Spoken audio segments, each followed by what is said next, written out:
नमस्कार, मैं हूं अपूर्व ठाकुर और आप देख रहे हैं जागरण जोश। क्या आपने कभी सोचा है कि दुनिया के कुछ देशों में जाने के लिए हमें वीज़ा की लंबी लाइन में लगना पड़ता है, जबकि ऐसे भी कुछ देश हैं जहां बस पासपोर्ट उठाया और चल दिए। यह अंतर आपको सोचने पर मजबूर करता है ना। यह सिर्फ यात्रा का मामला नहीं है, यह एक अदृश्य दीवार है जो कुछ नागरिकों के लिए खड़ी होती है और दूसरों के लिए खुली होती है। यह दिखाता है कि एक साधारण सा दिखने वाला पासपोर्ट भी वास्तव में कितनी कूटनीतिक शक्ति रखता है। यह इस बात का सबूत है कि कैसे वैश्विक राजनीति, सुरक्षा और आर्थिक संतुलन सीधे तौर पर हमारे व्यक्तिगत यात्रा के अनुभव को प्रभावित करते हैं। यह उन अंतर्राष्ट्रीय भरोसे और संदेह की कहानी है जो देशों के बीच सदियों से चली आ रही है। यह समझना बहुत दिलचस्प है कि कौन से जटिल मापदंड हैं जो तय करते हैं कि आपका पासपोर्ट आपको दुनिया के नक्शे पर कितनी दूर तक और कितनी आसानी से ले जा सकता है। विदेश मंत्रालय ने सोमवार को घोषणा की है कि ईरान ने साधारण भारतीय पासपोर्ट धारकों के लिए वीजा छूट यानी वीजा वेवर की सुविधा को तत्काल प्रभाव से निलंबित कर दिया है। यह बड़ा कदम इसलिए उठाया गया है क्योंकि ऐसी चिंताजनक रिपोर्ट सामने आई हैं कि भारतीय नागरिकों की नौकरी के झूठे वादे या फिर ईरान के रास्ते किसी तीसरे देश में भेजने के झूठे आश्वासनों के जरिए लुभाया जा रहा था। यानी इस मानवीय दुरुपयोग और तस्करी के खतरे को रोकने के लिए दो देशों के बीच भरोसे और आसान आवाजाही का प्रतीक रही यह सुविधा फिलहाल खत्म कर दी गई है। अब ईरान जाने वाले भारतीयों को वीजा के लिए आवेदन करना पड़ेगा।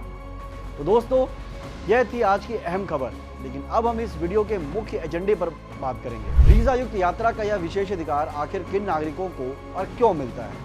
क्या है वह गणित और राजनीति जो यह तय करती है कि किसी देश में यात्रा करने के लिए हमें वीजा की लंबी लाइन से गुजरना होगा या फिर बस पासपोर्ट उठाया और चल दिए?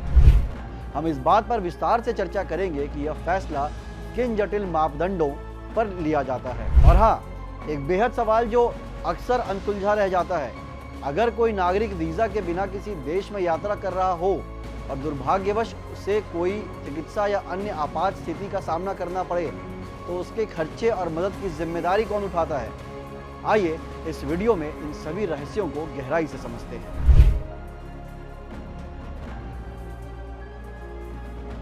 क्या आपने कभी सोचा है कि जब आप विदेश की यात्रा करते हैं तो इमिग्रेशन काउंटर पर सबसे पहले आपसे क्या मांगा जाता है? वह है आपका पासपोर्ट। संक्षेप में, पासपोर्ट आपके सरकार द्वारा जारी किया गया एक आधिकारिक दस्तावेज है जो अंतर्राष्ट्रीय यात्रा के लिए आपकी पहचान और राष्ट्रीयता को प्रमाणित करता है। यह सिर्फ एक किताब नहीं है, बल्कि आपके लिए विदेशों में यात्रा करने की अनुमति और यह साबित करता है कि आप किस देश के कानूनी नागरिक हैं। यह दस्तावेज दुनिया भर में आपकी पहचान का एकमात्र प्रमाण है और इसी पे आपको दूसरे देशों में प्रवेश के लिए वीजा दिया जाता है।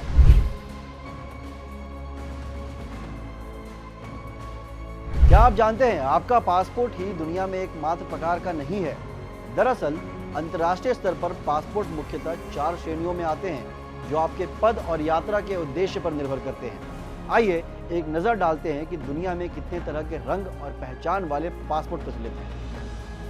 अंतर्राष्ट्रीय नागरिक उड्डयन संगठन यानी ICAO के दिशा निर्देशों के तहत पासपोर्ट मुख्य रूप से 4 श्रेणियों में आते हैं। सबसे पहला आता है पर्सनल या ऑर्डिनरी पासपोर्ट। यह सबसे आम पासपोर्ट है जो आम नागरिकों को छुट्टी, व्यापार, व्यक्तिगत यात्रा के लिए जारी किया जाता है। दूसरा होता है सर्विस या ऑफिशियल पासपोर्ट। यह सरकारी अधिकारियों को या कर्मचारियों को आधिकारिक सरकारी काम के लिए जारी किया जाता है। तीसरा है डिप्लोमेटिक पासपोर्ट, जो उच्च रैंकिंग राजनयिकों, राजदूतों और संबंधित उच्च सरकारी अधिकारियों को जारी किया जाता है, जिन्हें अंतर्राष्ट्रीय कूटनीतिक छूट यानी इम्यूनिटीज मिलती है। और चौथा है टेम्पररी या इमरजेंसी पासपोर्ट। यह चौथी श्रेणी है जो अस्थायी यात्रा दस्तावेजों को दर्शाती है, हालांकि यह स्थायी पासपोर्ट का प्रकार नहीं है।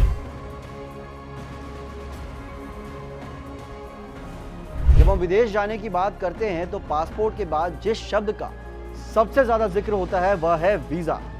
तो क्या है वीजा?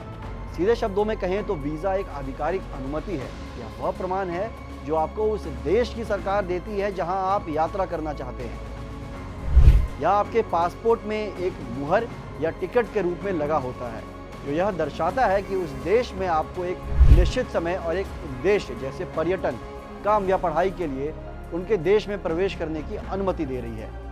वीजा के बिना आपका पासपोर्ट अक्सर सीमा पार करने की अनुमति नहीं देता है। पिछले सेगमेंट में हमने जाना कि वीज़ा क्या है, एक देश में प्रवेश करने का आधिकारिक अनुमति। लेकिन क्या आप जानते हैं कि यह अनुमति आपको देश के आधार पर कई रूपों में मिलती है। जब आप किसी देश में वीज़ा मांगते हैं तो वह देश सबसे पहले पूछता है आप वहाँ क्या करने जा रहे हैं। इसी क्यों के आधार पर वीज़ा को मुख्य रूपों से 3 से 4 व्यापक श्रेणियों में बांटा जाता है। आइए इन प्रमुख प्रकारों को समझते हैं। वीज़ा मुख्य रूप से आपके यात्रा के उद्देश्य के आधार पर वर्गीकृत किया जाता है। सबसे आम प्रकार है पर्यटक वीज़ा यानी टूरिस्ट वीज़ा, जो लोगों को घूमने फिरने और मनोरंजन के लिए अकल्पनीय यात्रा की अनुमति देता है। यदि आप विदेश में किसी कंपनी के लिए काम करके नौकरी की तलाश करने या व्यावसायिक बैठकों में भाग लेने जा रहे हैं तो आपको व्यावसायिक कार्य वीज़ा यानी बिजनेस या वर्क वीज़ा की आवश्यकता होगी। इसके अलावा जो छात्र किसी विदेशी संस्था में अध्ययन या रिसर्च करने जाते हैं उनके लिए छात्र वीज़ा यानी स्टूडेंट वीज़ा अनिवार्य होता है। कुछ मामलों में यदि आप किसी तीसरे देश जाने के लिए किसी देश से सिर्फ गुजरने वाले हैं और एयरपोर्ट के बाहर नहीं निकलेंगे तो आपको पारगमन वीज़ा यानी ट्रांजिट वीज़ा की ज़रूरत पड़ सकती है। इन पारंपरिक वीज़ा प्रकारों के अलावा एक महत्वपूर्ण तकनीकी बदलाव आया है जिसे हम ई वीज़ा कहते हैं। यह किसी भी वीज़ा जैसे पर्यटक या व्यावसायिक वीज़ा का एक इलेक्ट्रॉनिक स्वरूप है जिसकी पूरी आवेदन और मंजूरी की प्रक्रिया ऑनलाइन होती है और आपको वीज़ा ईमेल या प्रिंटआउट के रूप में प्राप्त होता है। किसी एक देश को वीज़ा मुक्त यात्रा सुविधा देने का निर्णय केवल एक देश की दयालुता पर आधारित नहीं होता। यह द्विपक्षीय संबंधों, सुरक्षा, आर्थिक स्थिरता और पारस्परिक व्यवहार सहित कई कठोर मापदंडों पर निर्भर होता है। अवैध प्रवास का जोखिम। मेजबान देश यह आकलन करता है कि आने वाले यात्री के अपने देश में अवैध रूप से रुकने या अवैध अप्रवासी बनने की संभावना कितनी है। यदि किसी देश के नागरिक अक्सर ऐसा करते हैं तो वीज़ा की आवश्यकता बढ़ जाती है। दूसरा है सुरक्षा खतरा। देश यह जांचते हैं कि क्या संबंधित देश के नागरिक राष्ट्रीय सुरक्षा या संगठित अपराध के लिए कोई जोखिम पैदा कर सकते हैं। और तीसरा होता है दस्तावेजों की विश्वसनीयता, जिसमें पासपोर्ट और अन्य यात्रा दस्तावेजों की गुणवत्ता और सुरक्षा देखी जाती है। ई पासपोर्ट या बायोमेट्रिक डेटा का उपयोग सुरक्षा विश्वसनीयता को बढ़ाता है। मेजबान देश उस देश की आर्थिक स्थिरता और नागरिकों की प्रति व्यक्ति आय यानी पर कैपिटा इनकम देखता है। उच्च आय वाले देशों के नागरिकों पर यह भरोसा किया जाता है कि वह अपनी यात्रा का खर्च खुद उठा सकते हैं और वापस लौट आएंगे। वीज़ा मुक्त पहुंच अक्सर उन नागरिकों को दी जाती है जिनके पास यह साबित करने की क्षमता होती है कि उनके पास यात्रा की पूरी अवधि के लिए पर्याप्त धन है और उन्हें मेजबान देश में काम करने की आवश्यकता नहीं पड़ेगी। यह एक बुनियादी नियम है। यदि देश ए देश बी के नागरिकों को वीज़ा मुक्त पहुंच देता है तो देश बी भी अक्सर देश ए के नागरिकों के लिए ऐसे ही सुविधा शुरू करता है।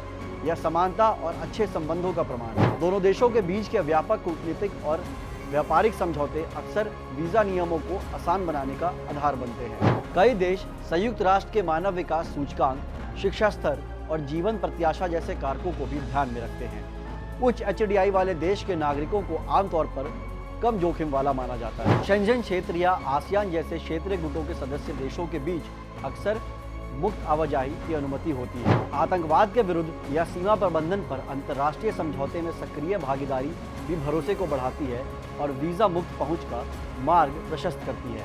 संक्षेप में, वीज़ा मुक्त पहुंच एक तरह से वैश्विक मंच पर आपके पासपोर्ट की विश्वसनीयता रेटिंग है। हमने अब तक वीज़ा मुक्त यात्रा के फायदे और मापदंडों की बात की, लेकिन अब उससे भी ज़रूरी सवाल पर आते हैं जो हर यात्री को पता होना चाहिए। यदि आप किसी वीज़ा मुक्त देश में हैं और अचानक बीमार पड़ जाएं या आपके साथ कोई दुर्भाग्यपूर्ण घटना हो जाती है तो आपके मेडिकल या आपके अन्य खर्चों का जिम्मा कौन उठाएगा। आपको यह स्पष्ट होना चाहिए कि यह मेज़बान देश की जिम्मेदारी नहीं होती है। जिस देश में आप बिना वीज़ा के घूमने गए हैं उसकी सरकार आपके व्यक्तिगत मेडिकल बिल भरने या आपके वित्तीय सहायता देने के लिए बिल्कुल भी जिम्मेदार नहीं होती है। चाहे यात्रा वीज़ा फ्री हो या वीज़ा के साथ, इलाज का खर्च हमेशा यात्री का ही होता है। तो इसमें सबसे पहला सहारा यात्री बीमा यानी ट्रैवल इंश्योरेंस होता है। यह सबसे ज़रूरी बात है। एक जिम्मेदार यात्री होने के नाते आपके विदेश यात्रा से पहले व्यापक यात्रा बीमा ज़रूर लेना चाहिए। यदि आप बीमार पड़ते हैं तो आपका बीमा ही अस्पताल के बिल, आपातकालीन निकासी और दवाइयों का खर्च उठाएगा। बीमा होने पर आपको बिल चुकाने की चिंता नहीं करनी पड़ती है। यह जिम्मेदारी बीमा कंपनी की होती है। दूसरा सहारा होता है अपना देश। यदि आप गंभीर संकट में हैं और आपके पास बीमा नहीं है तो बीमा की राशि खत्म हो गई है, तो अंतिम सहारा आपके देश का दूतावास या वाणिज्य दूतावास होता है। हालांकि दूतावास आपका बिल नहीं भरता है, वह अस्पताल में ज़रूरी समन्वय यानी कोऑर्डिनेशन स्थापित करने में मदद करते हैं। आपके परिवार से संपर्क करके उन्हें पैसे भेजने में सहायता कर सकते हैं और गंभीर मामलों में आपको देश वापसी की प्रक्रिया में मदद कर सकते हैं। वीज़ा मुक्त यात्रा का मतलब सुरक्षा या वित्तीय जिम्मेदारी की छूट नहीं है, इसलिए विदेश जाते समय चाहे कहीं भी जाएं, ट्रैवल इंश्योरेंस लेना आपकी सबसे पहली और सबसे बड़ी जिम्मेदारी होनी चाहिए।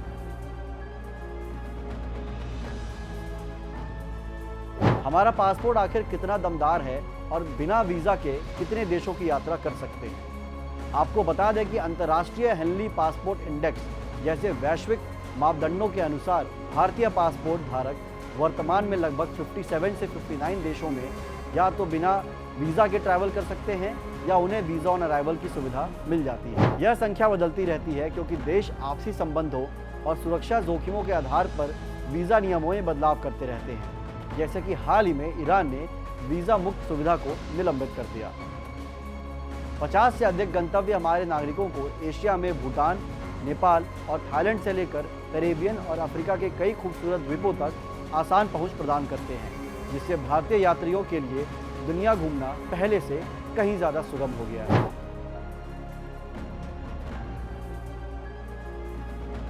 हमने देखा कि भारतीय नागरिक कितने देशों में वीज़ा फ्री या वीज़ा ऑन अराइवल की सुविधा पाते हैं, लेकिन अब सवाल यह आता है कि दुनिया के कितने देशों के नागरिकों के लिए भारत ने अपने दरवाजे इस तरह खोले हैं। देखिए, भारत सरकार की वीज़ा नीति सुरक्षा और कूटनीतिक संबंधों को ध्यान में रखते हुए चलती है, इसलिए साधारण पासपोर्ट धारक नागरिकों के लिए वीज़ा फ्री प्रवेश की सुविधा केवल 2 पड़ोसी देशों को प्राप्त है। नेपाल और भूटान के नागरिकों को भारत आने के लिए पासपोर्ट या वीज़ा की आवश्यकता नहीं होती है, वह एक वैध पहचान पत्र दिखाकर बिना किसी रोक टोक के देश के अंदर आ सकते हैं। बाकी देशों के लिए नियम थोड़े अलग हैं, जैसे कि वीज़ा ऑन अराइवल की सुविधा बहुत सीमित देशों के नागरिकों के लिए उपलब्ध है, खासकर जापान, दक्षिण कोरिया और यूएई जैसे कुछ देशों के लिए जिनके साथ भारत के मजबूत और पारस्परिक समझौते हैं।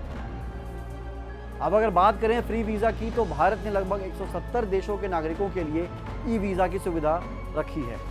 यह एक ऑनलाइन प्रक्रिया है जो पारंपरिक वीज़ा की लंबी लाइन से राहत देती है।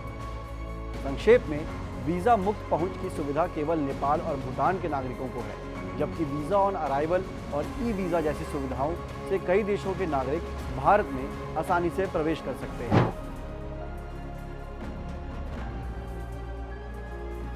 तो देखा आपने, वीज़ा और पासपोर्ट की दुनिया कितनी जटिल और दिलचस्प है। जहां कुछ देशों के लिए भारत ने वीज़ा मुक्त प्रवेश की छूट दे रखी है, वहीं बाकी दुनिया के लिए सुरक्षा और कूटनीतिक के बड़े मापदंड लागू होते हैं। यह सब अंतर्राष्ट्रीय संबंधों की एक बड़ी और पेचीदा पहेली का हिस्सा है। उम्मीद है इस जानकारी से आपकी यात्रा और अंतर्राष्ट्रीय नियमों को लेकर समझ बढ़ी हो। अगर आपको ये वीडियो पसंद आई है तो इसे लाइक करें, शेयर करें और सब्सक्राइब करें जागरण जोश को। मिलते हैं अगली वीडियो में। धन्यवाद।